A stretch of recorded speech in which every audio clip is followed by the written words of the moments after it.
Okay, what's up, everybody? Welcome to another episode of See It, a show about movies and stuff. We're talking a lot about this past year. These first 6 months are basically over. I want to go over some recommendations of some films that I've loved today so that you can check them out on streaming, as well as talk a little bit about what I think is to come for the rest of the year. We're, of course, going to break down the box office for the past weekend. We're going to talk a little bit of news and really anything that you guys want to talk to. The chat is open. Once again, the chat is open. Check it out. Let me know if there's anything going on in the news, just about film in general that you want to talk about.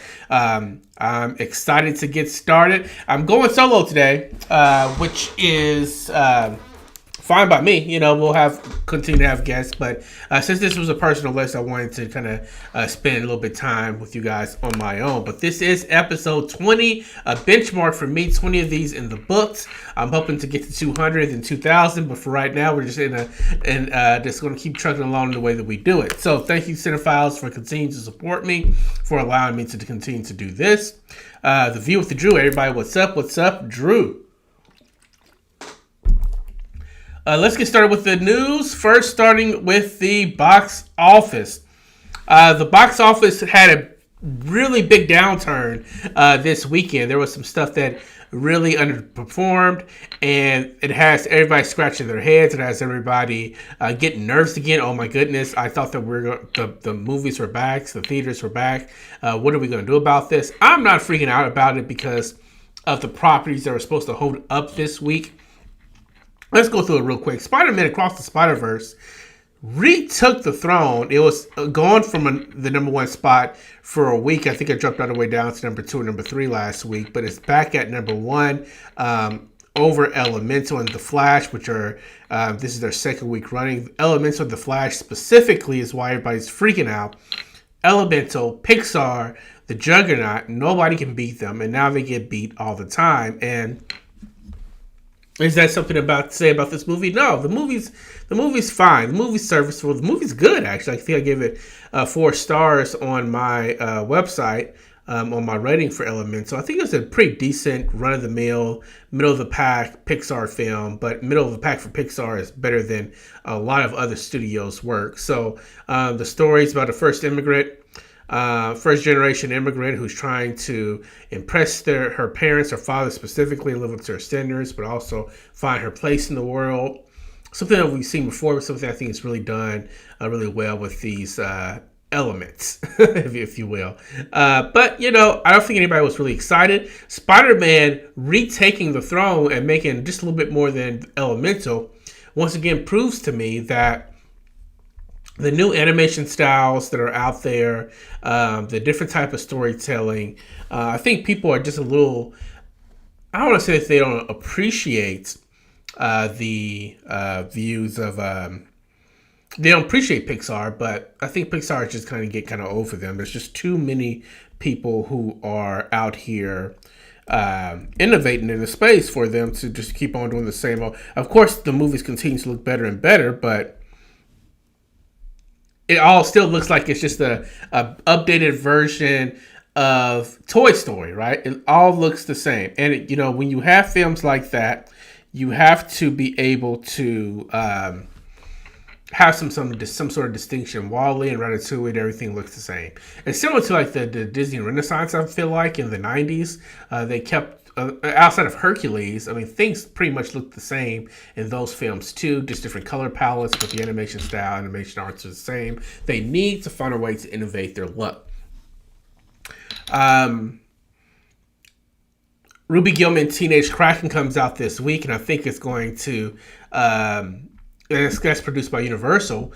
I think that it looks better, at least looks different, a little bit more interesting than what we've been getting from Pixar. And it's probably going to topple Elemental in the box office. It's probably going to make more money its first week than Elemental did in its first week. Its first week, I think it made $55 million or something like that. I think it's going to beat that out, which is going to have people scratching their heads. What can Pixar do to get ahead of everything?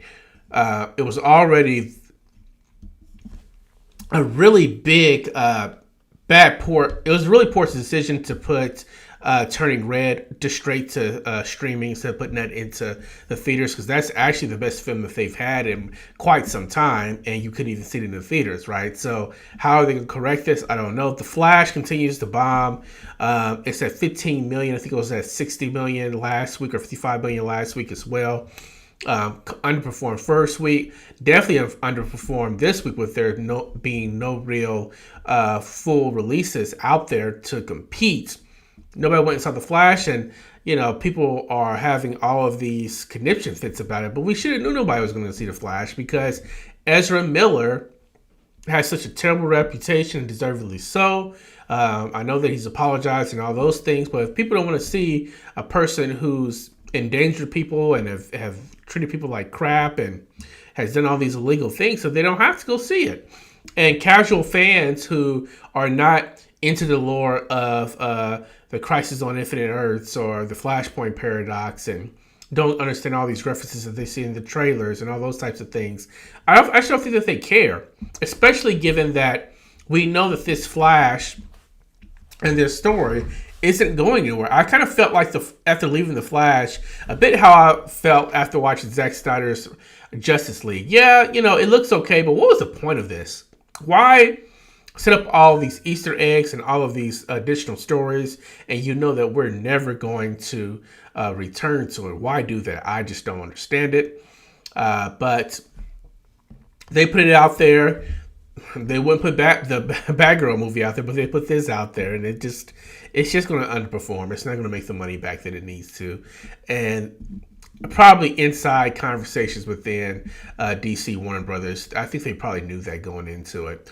It's weird, I think, especially for people in my space, because a lot of influencers got access to the screeners early. A lot of film critics that are also a part of this inner geekdom culture, and they were really raving about this movie. There was very few people out there that was a little lukewarm or cold on the film from that initial release and the initial screening. And so it's like, everybody's telling everybody to go see it. Why don't I go see it? Because of the reasons I stated. Anyway, no hard feelings. I was able to go on KCTV5 and review that film.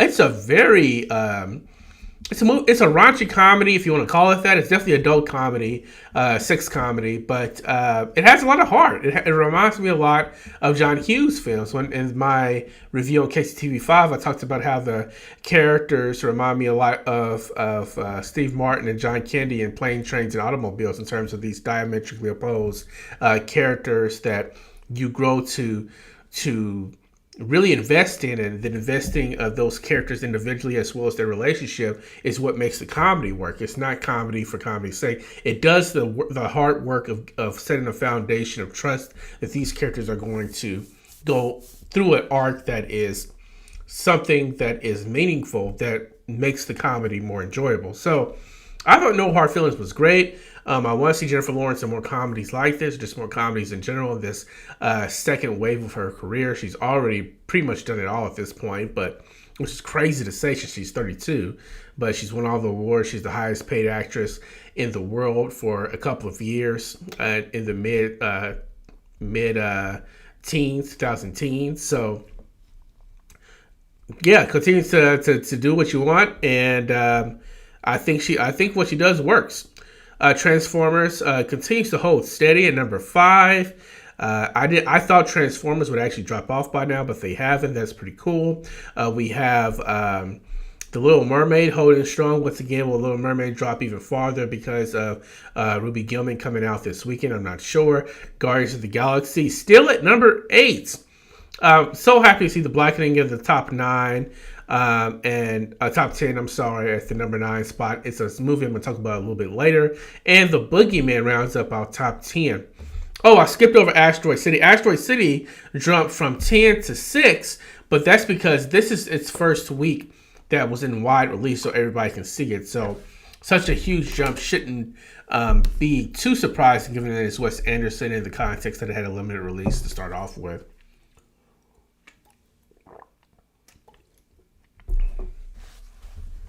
What's funny is that based off the reception of The Flash, there's a good chance that Asteroid City, if it was widely released, could have been number one last week. It could have beat all of these movies. So that's just an interesting little nugget. Anyway, that's the box office. The news we have is pretty exciting. Things are looking up from in the James Gunn universe. We have just had our announcement of the casting of Clark Kent and Lois Lane for Superman Legacy, James Gunn's reinvisioning of the DC universe that's getting ready to kick off with Blue Beetle. Well, Superman Legacy, which is to come out in 2025, they have their Superman and Lois, and that would be David Cornsweet and Rachel Brosnahan. Rachel Brosnahan is definitely the more popular of the two. She's from that comedy where she plays a stand-up comedian in The Marvelous Mrs. Maisel, which just wrapped its last season. Very well received in terms of audience as well as critically. She's been nominated and won awards for that TV show that comes on Amazon Prime. I've seen an episode or two. I haven't watched the whole series, but she's very charming, and I can definitely see her being in that Lois Lane space. I am not as familiar with David Cornsweet. I believe that he's done some TV as well. They're both pretty young. I know David Cornsweet, he's in his 20s, and I think that Rachel's like 30 or something like that. So they're pretty young, which I think is good for the DCU because you want them to be around for at least 10 years doing these films. Just looking at David's IMDb. Oh, he was in Pearl. He was in Pearl. I forgot about that. He was also in probably smaller worlds and stuff like Affairs of the State in 2018. We Own This City, which is like a cop drama in 2022. I have not seen that, but it seems like it's mostly small roles. So a relative unknown, no disrespect. But I think that that's actually going to serve him well in this role. I didn't know who Henry Cavill was until he was cast as Superman. So I think seeing a clean face, a fresh face that you don't associate with other properties or other films or other TV series is going to do him well in this role. So I wish them both all the best of luck in the world. David Cornsweet, from the pictures I see, he's pretty thin. But I think that he can bulk up, and if not, they can do enough with the suit to make him look bigger than what he is. But I don't think he has to be like completely huge. I mean, I don't think Christopher Reeves of being a hulking guy. He did what he needed to do to put on some weight, but he wasn't a hulking guy himself. And Christopher Reeve is arguably the best Superman, right? So, and Rachel Brosnahan, I think, is probably the bigger casting choice here, just because she does have a little bit more popularity because of her show. Anyway, that's the news for today. I want to go ahead and talk a little bit about my favorite movies of this year, mostly to do a recommendation list for you guys. Most of these movies are streaming. We are at the halfway point of 2023. We are 6 months in. There are some things that I haven't seen, so if I don't recommend it, that's why I've put some of the bigger names of the movies I haven't seen. I've seen 55 new films this year. That doesn't include all the rewatches and stuff that I do just for fun or just for my work. But even with that, I haven't seen all of the releases, the movies that came out. Some of the films I definitely want to catch up with, maybe like when things slow down in August, September, maybe even December. Are You There, God? It's Me, Margaret. I've seen some of it, but I haven't watched the whole thing. Asteroid City, I'm probably going to see this week, probably tomorrow. I just ended up seeing No Hard Feelings this week, so I just didn't get a chance. And Past Lives this week, so I just didn't get a chance to see Asteroid City yet, but I'm probably going to see that tomorrow, Thursday. Are You There, God? It's Me, Margaret. I'm going to see sometime. Beau Was Afraid. I was so excited. Beau Was Afraid was one of my top movies I was most excited about coming into 2023. But the runtime, coupled with it being a smaller film, made it really hard to find a viewing to watch when it was in theaters. The times are just really weird where I am. You know, I do have a family and, you know, a wife and a kid and all that stuff. You got to spend time with the family. I want to as well, right? So I couldn't just leave in the middle like 5:30, 7 o'clock type of viewing times, and that's really all they had. So like, when was I going to see this? I don't know. They weren't showing it during the day. It was really weird. I think it's because of that 3+ hour runtime. They just couldn't find places to sit it in. So I'm going to see that. I'm going to see Blackberry. I'm going to probably try to find time to watch Endless Tomatoes, the horror movie that I was probably the most excited about in the beginning of the year, and I missed it. I think it came out in April. Showing Up, I want to see as well, and I'll get to that eventually. Showing Up has gotten so many rave reviews, specifically for Michelle Williams' portrayal in that movie of that artist. You know, she's one of the actresses that they've been talking about for maybe a Best Actress nod for this film. Very early, so they definitely want to see that. I'll eventually get to Skinamarink and Suzumi. About half the things you see on here, I'll probably get to before the end of the year, and I have some thoughts on them. But what are my recommendations? I have about 10 or 12 recommendations I want to make for you guys, and see what you guys have seen. If you've seen these films, please let me know in the comment section below what you thought of them. If you haven't, these are just recommendations. I suggest checking them out either on streaming, or if they're still in theaters, you can find them in theaters, please do so. But I want to start off with what I thought was the first really good movie of the year, and that was Megan. Megan was really fun. I gave it 4 stars when it came out. I thought that it was something that was goofy in a good way. I thought that it wasn't really scary, but it had enough horror elements to keep me intrigued. I just really liked this film. It was just funny. I can't wait for a sequel to this film. You had Keila Coopers, who's a black screenwriter, wrote this movie. It's with Blumhouse. There's just so many things that attracted me to this film, outside of the brilliant social media campaign for this doll. It's the 2023 version of Chucky. It's a quick film. I think you'll have a lot of fun with it. Check Megan out if you haven't seen Megan. Also, speaking of Megan, have to give the Allison Williams a shout out, because I think that she was great in being kind of a really terrible auntie in this film, and as well as the Violet McGraw, who was I was looking up Violet McGraw was the kid actor. She does a really good job in this film as well. She does quite a bit in the horror space. She was also in Black Widow. She was the young. Not Black Widow, but the younger sister. She's good. She's great.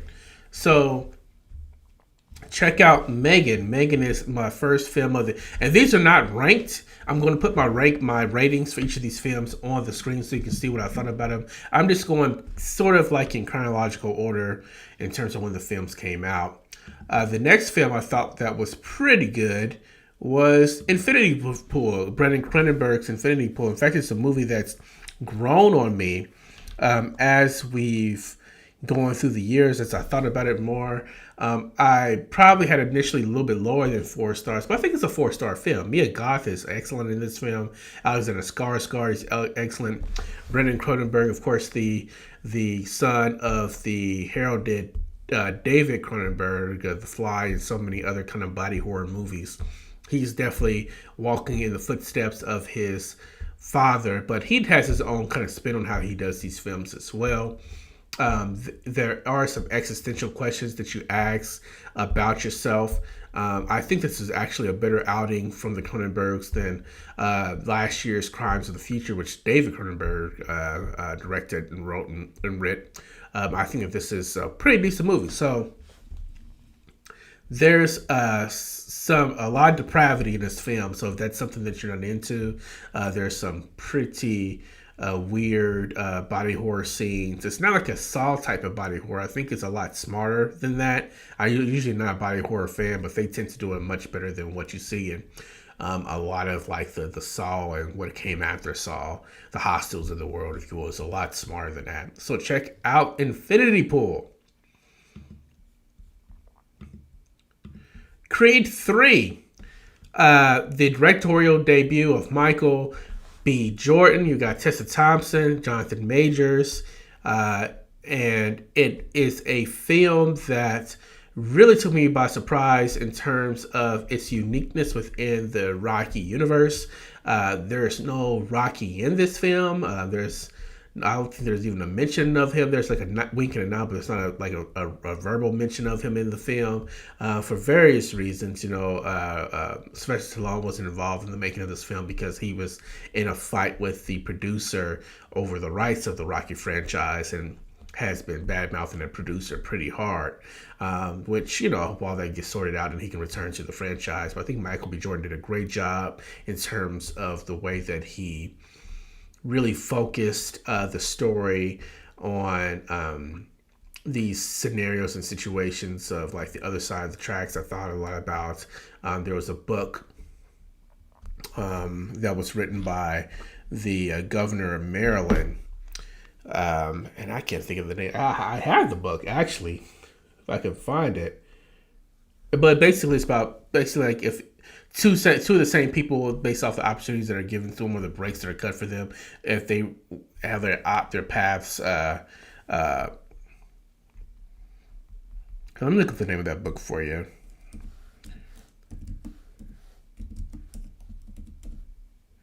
The Other Westmore. The Other Westmore. And it was two Westmores. One ended up going to prison, and one of them ended up becoming the governor of Maryland. But the book is about the two who come from the same neighborhood, could have been in the same scenarios, but one person got some breaks and one didn't. And that's what I think about when you think about the Creed character and Jonathan Majors' character in the film. Now, I know Jonathan Majors is a hot topic right now because of the controversy surrounding him. So if that's something that's triggering and you don't want to see Creed 3, I understand it. But it was a 4.5 out of 5 film for me. So it's definitely something that I would recommend you seeing. And then again, similar to Ezra Miller. Now, Jonathan Majors has not been convicted of anything yet, but he has been charged, and if you're not comfortable seeing somebody who may have committed those types of crimes on screen, then that's your choice.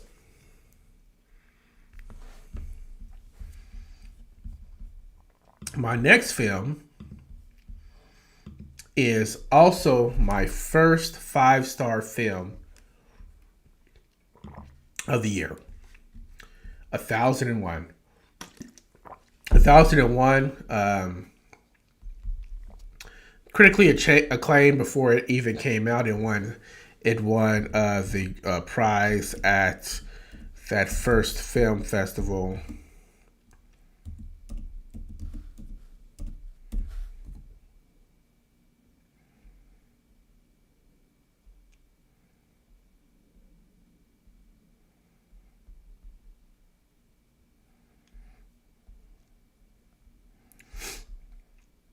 Sundance. It won Sundance. I'm sorry I couldn't think of the name of it. I knew it wasn't Cannes or South by Southwest or anything like that, but it won the Sundance, the main award of Sundance Film Festival.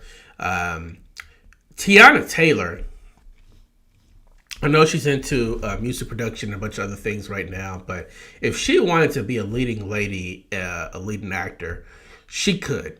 I think this is my favorite performance, man or woman, of the year. I thought that it was nuanced. I thought that it was powerful. I thought it was emotive. I don't think that there was a misstep with her being cast. For her to carry such a dramatic movie with very little acting experience, it's really something to behold. And you really wanted to see Tiana Taylor do more things. I was so upset when I saw that she was cast in the new White Man Can't Jump film. Nothing against the White Man Can't Jump, but let's be honest, we knew before it even came out that it was going to be trash. I haven't even watched the whole thing yet, but it's pretty unwatchable. It's just shouldn't have never been made. I'm not a big fan of Calmatic as a director. At least the projects or the scripts that he picks or is chosen to direct. It's almost as bad as Eddie Murphy's following up Dreamgirls, which he was nominated for all types of things and probably should have won the Oscar for, following that up with Norbit. That's how big of a drop Tiana Taylor took from 1001 to White Men Can't Jump. I don't know which one was filmed first, but it just wasn't. I wish her agent would have said, hey, let's wait and see what this film does first. But that's just me. That's just me. I think that she has showed that she has the chops to do something serious.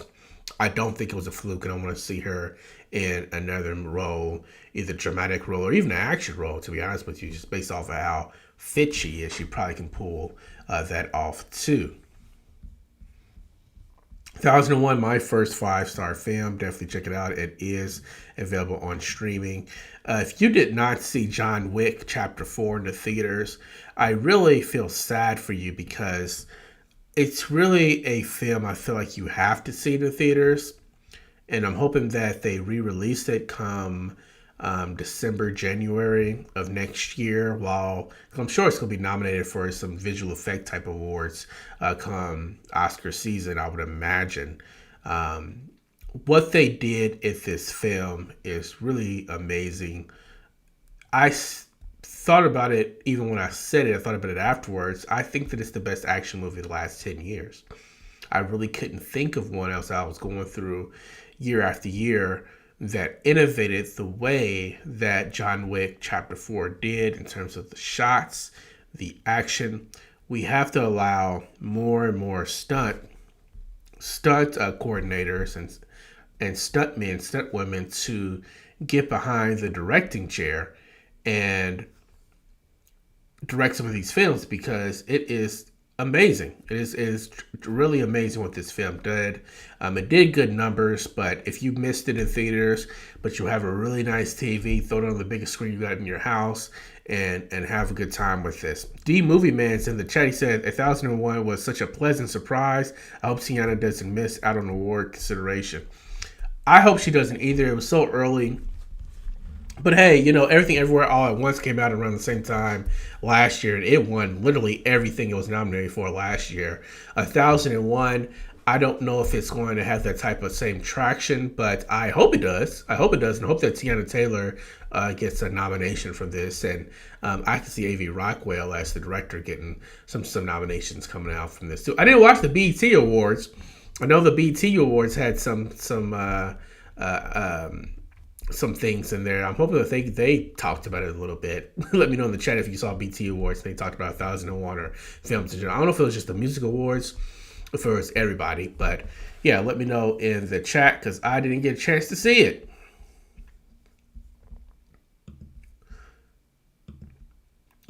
Another pleasant surprise was Dungeons and Dragons: Honor Among Thieves. This was just a really fun movie. It's a very rewatchable film. It's not perfect. I thought that it was a good theater movie, so I gave it 4 stars. Just a reminder, my rating system is see it, stream it, or skip it. See it in the theater, stream it at home, skip it, don't worry about it. Basically is what it comes down to. And the theater experience for this movie is that the gags work. It was funny. It's great to laugh with a group of people. I thought that it looked okay. It wasn't great. It wasn't like breathtaking like John Wick was, but I think it looked decent. And the performances and the story, it was really fast. I really liked Dungeons and Dragons: Honor Among Thieves. I don't want to spend too much time on this, but I think it was the breakout hit of the year that people weren't expecting. I was trying to defend the movie because I thought it looked good way back when I saw the Comic-Con trailer, and people were telling me that it looked stupid ever since the Comic-Con trailer came out until the movie actually came out, and I was proven right. And I just want to, every time I get a chance to remind you guys that I was right about Dungeons and Dragons: Honor Among Thieves, I'm going to do it. Call me petty, because I am.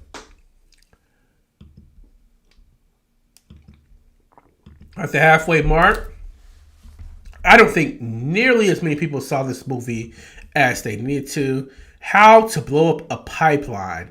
It's like a climate activist thriller where they're trying to, the characters all who have been affected by climate change and the greed of these companies, oil companies, and the like, and the way they cut corners and the pollution that they've created, causing everything from cancer to the loss of loved ones, you name it, loss of land. They come together to send a message about fighting for climate justice, and they end up planning to blow up a pipeline in Texas, and it is thrilling. The backstories are thrilling. The actual caper, if you want to call it that, is thrilling. One of the best movies of the year. It's a good chance that this will make my top list at the end of the year. There's a lot of fire coming in at the other half this year, but How to Blow Up a Pipeline might make my top 10. That and John Wick are the two films so far, I think. John Wick in 2001, three films I think might make my top 10 by the end of the year. There has a chance. If you haven't seen How to Blow Up a Pipeline, I don't blame you because it didn't get that much promotion. But it is streaming right now, and it's not something I think that you need to see in the theaters. It's something that I think will look good on really any screen. And it's a pretty quick movie, too. It's not something you'll want to watch while you're doing something else, though. It's something you'll want to really pay attention to.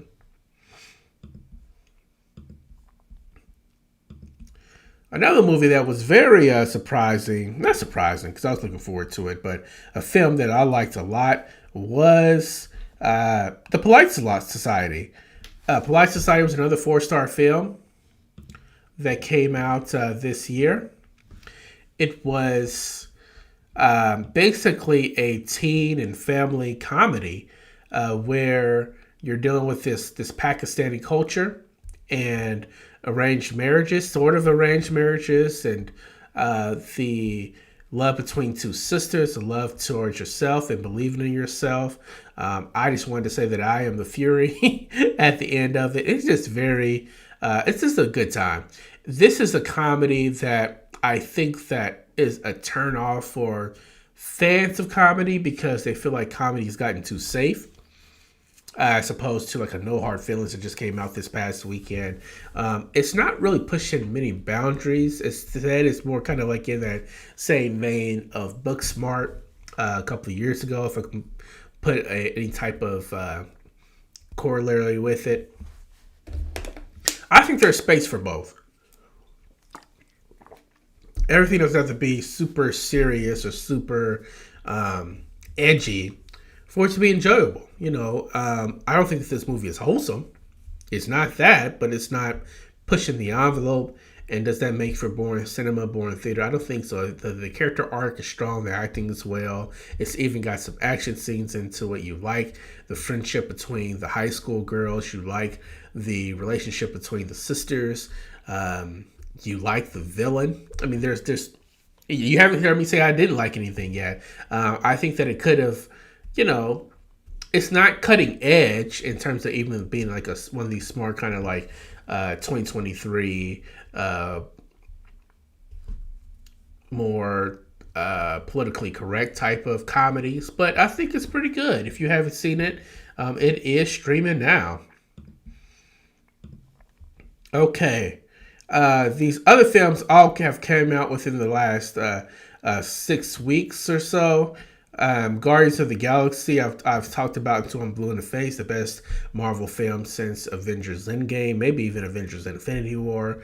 The more and more I think about it, I might have liked this even more than Endgame. Endgame just wrapped up so many things, it's kind of hard to say that, but as a film and filmmaking, maybe because it had to deal with so many storylines, it just feels like a tighter story to me. It looks great. The characters have never been better. Rocket Raccoon leading the charge in terms of being the main crux of the story. It's amazing. I think it just got on Disney Plus recently. No, it didn't. It's still in theaters because I just talked about how it was still in the top 10 in theaters. So it's not on Disney Plus yet, but that'll probably be happening within the next 2 weeks or so. See it. I don't think it's going to make my top 10 at the end of the year. But that's not saying much when I think that this is going to be one of our greatest film years of all time. So top 20, top 25 of the year, most definitely. I'm not gonna spend too much time on Spider-Man. Y'all know I think this movie's a shit. You know that I think that this is like the best animation is offered in quite some time. Um, there's news that the Beyond the Spider Verse has been delayed till 2026. It was originally supposed to come out next year, but there are so many production delays and they need to get those special effects right. I think that special effects artists and virtual effects artists are correct in their complaining, and they're not complaining, but voicing their frustrations with the way that these studios contract them. Maybe it's time for them to get a guild similar to the Screen Actors and the Writers Guild of America. Maybe it's time for them to have their own guild to be able to collectively bargain and get better working conditions for the work that they do. Because outside, I mean, it's hard to not say to express the importance of visual effect artists, animation artists, on the success of the industry. The movies that are going to pull in 100, 200, 300, 400 million dollars domestically are going to be the ones that have these amazing visual effects. As much as I would want 1,001 to make that type of money, it's just not, because that's not the type of reason people are going to go to the cinema. So treat these people well. I can wait till 2026. I'm not going to complain about that. We waited for a couple of years before Spider-Man Across the Spider-Verse, so it'll be fun. I'll remember what happened. I'll rewatch all of them. What can I say? Two more films I want to recommend. These are all still in theater, by the way, at this point, the ones that I'm talking about. The Blackening was a film that, as a horror fan, I did not find scary in the least bit, but I found it very funny. I love the commentary on the way black people are treated in horror films. I think that it's a movie that is, people keep, including me, keep bringing up Scary Movie, specifically the Wayans Brothers Scary Movie, but I think that they're trying to do something even more in this one. It feels much more of like a love letter to horror than a 100% spoof of it. I just wish that they would have made the villain a little bit scarier. That's probably my biggest complaint about it, but I loved all the characters. They were very relatable, especially if you've been to college. If you're college educated and you've gone to a PWI or HBCU and you have that group of friends, you see these archetypes within your friendship circle pretty easily. But even outside of that, I think that it's just accessible to, that's what I got out of it just because of my experiences. But based off of the crowd that I went through, that was very mixed and racially mixed in terms of ages and things. It seemed like everybody got the jokes, which is the big thing with these comedies. You got to get the jokes. You got to get the references. So kudos to Tim Story of The Barbershop and Ride Along. And I think he did the movie with Queen Latifah as well. Taxi. Some other things he does comedy pretty well. And Dwayne Harris and the other cast members in this film, I think that I want to see more of each and every one of them. Small screen, big screen, what have you, give these people work because they've shown that they can be hilarious. There's not a big name in this film, and yet you want to see more and more of them, right? So The Blackening is great. We can all die first is the tagline, which is in and of itself is hilarious. The last movie I want to recommend for this 6-month mark is Past Lives, which is my 4th 5-star film of the year.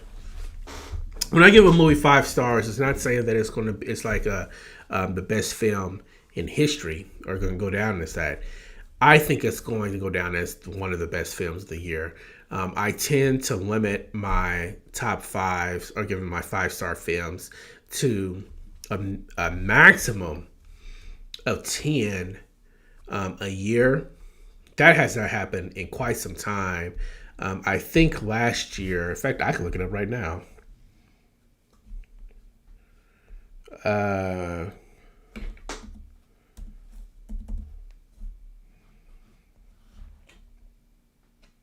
let's see. 1, 2, 3,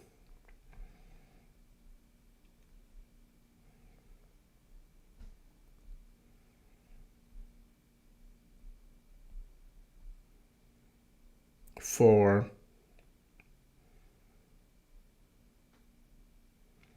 5,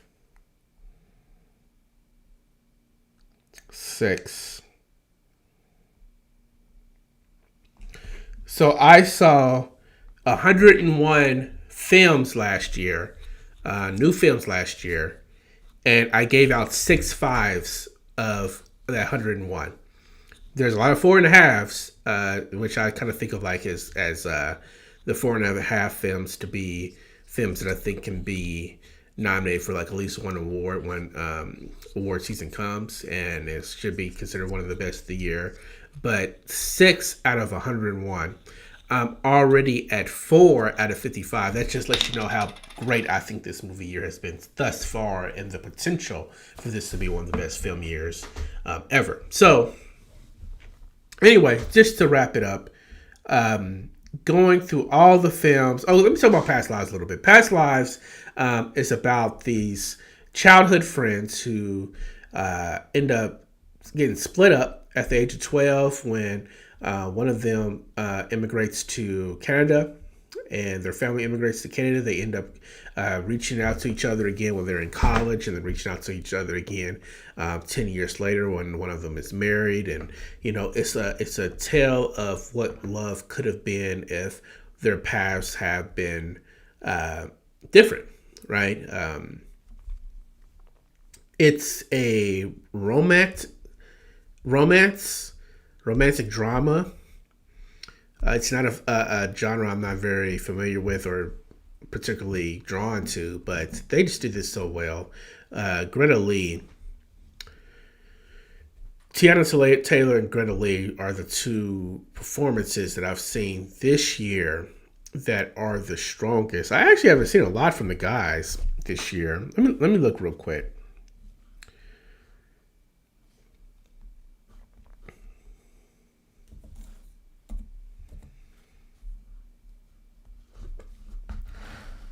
The strongest performances have come from women. Let's see here. A Knock at the Cabin. I really like Dave Bautista in that film, but not as much as I like Tiana Taylor and Greta Lee. Creed 3, Michael B. Jordan was pretty good. John Wick, Keanu Reeves was still pretty good. Again, these are different types of films, though. I liked Idris Elba as Luther and Luther Fallen Son, but that film just itself is kind of like meh. Air, Matt Damon, pretty good.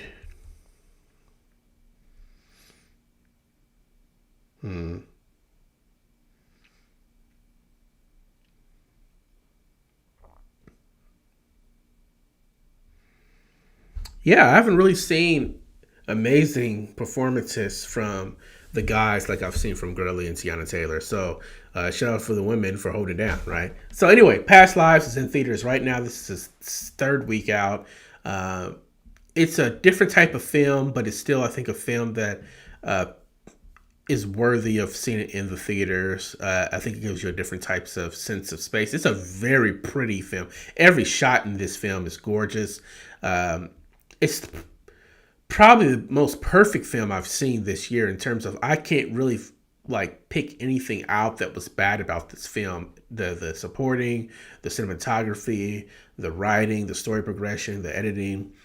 I mean, it's a near perfect film. It's the best. You couldn't have done a better version of what they were able. Celine Song was able to do here. So, kudos to her. Those are my recommendations based off the first 6 months of the year. There's so many films that are coming out that I'm so excited about. Killer of the Flower Moon. Even this summer, I mean, you got Barbie. Still coming. Mission Impossible: Dead Reckoning Part One. Indiana Jones and Dial of Destiny. Teenage Mutant Ninja Turtles. Mutant Mayhem. You got Blue Beetle. So you still got some great movies this summer. Possibly great movies this summer. Oppenheimer. I have to mention Oppenheimer just because of the visuals. Um, Equalizer 3 is coming out in September. Um, yeah, bunch of stuff. So let's continue to enjoy great films together. I just want to thank you guys for continuing to rock with me. If you do get to this later on throughout the day, just let me know what you think are the best films of the year so far. Let me know in the comment section below. I would love to hear from you. Thank you so much for joining me, and I will see you at the theaters next week.